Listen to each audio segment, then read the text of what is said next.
გუშინ შენ მიმართ რაც მოხდა ეს განსაკუთრებული შემთხვევა ყველამ გაიგო თუმცა მაინც მინდა რომ მოვყვეთ რატომ მოხდა რომ სამჯერ დაგაჯარიმეს 14500 ლარით მოგესალმებით, მადლობა მოწვევისთვის.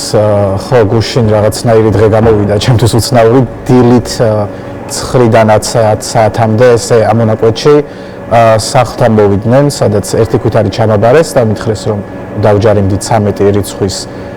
რიცხვზე, როცა ვკეტავდი თურმე რუსთაველის გამზირს.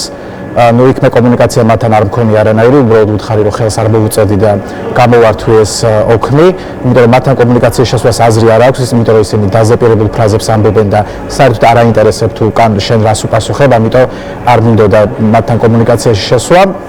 შემდეგ უკვე ორზე მქონდა სასამართლო პროცესი, რომელიც ეხებოდა როცა ოფისებში მივიდნენ და უკანონო ჩხრეკას აწარმოებდნენ, მანდ დამაკავეს უბრალოდ იმისთვის, რომ ლაივი მქონდა ჩართული და ვასრულებდი ჩემს პროფესიულ მოვალეობას. ამ პროცესზე შევედი და საქალაქოს შიგნით როგორც კი შევედი, ეგრევე ვიღაც ქალბატონი ამედევნა ფურცლებით ხელში და მითხრა რომ გამიმარტა რომ დავჯარიმდი ასევე 14 რიცხვში და ჩამაბარა მეორე 5000 ლარი. ჯამში სასამართლოზე შევედი უკვე 10000 ლარიანი ჯარიმით. ნუ სასამართლოსაც შეეხება ჩვეულებრივი ცირკი იყო, არაფრით არ განსხვავდებოდა წინა პროცესებისგან.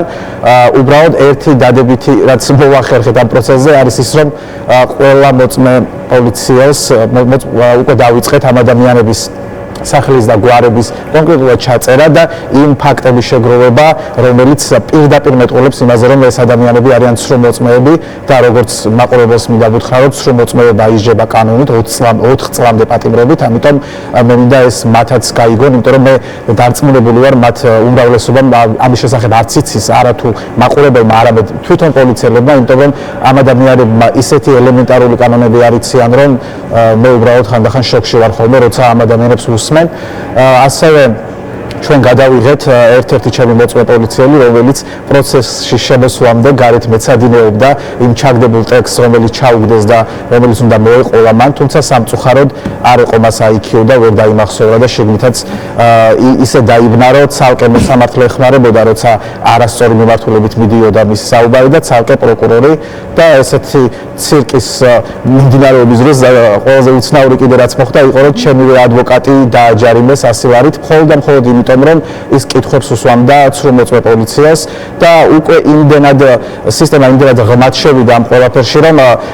უკვე იქამდეც ვიკინიდიან, რომ ადვოკატებს არ აძლევენ იმის საშუალებას, რომ ადამიანი ფორმალურად მაინც დაიცვას, იმიტომ რომ ნუ რა თქმა უნდა ამ პირობებში შეუძლებელიც კი ადვოკატმა სამართალს მიაღწიოს, თუმცა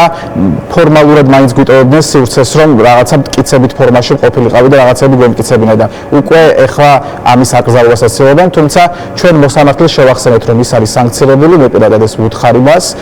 არ მოეწონა, თუმცა მე მგონია, რომ აი ეს ზუსტად როცა სამართალს ვერ პოულობ, მე დავინახე ერთადერთი მოტივი ამ პროცესების სიარულის, რომ მოწვე პოლიციელებს არ მიუცენ ის ფუფუნება, რომ ცარიელ ოთახში მოიტყუონ და მარტო ოლიგარქი რეჟიმს დარჩეს მისი ტყუილები, არამედ პირიქით ეს ყველაფერი უნდა ჩავინიშნოთ, ჩავიწეროთ, გადავიღოთ და როცა მართლა სამართლიან სახელმწიფოში ვიცხოვრებთ, ეს ყველაფერი მათ წინააღმდეგ უნდა იქნეს გამოყენებული და ასევე მოსამართლეებს უნდა შევახსენოთ, რომ მათ პრობლემები შეექმნებათ ამ სახელმწიფოში და მათ უკვე ექმნებათ, იმიტომ რომ მათ არ შეუძლიათ გადაადგილება ქალაქებში.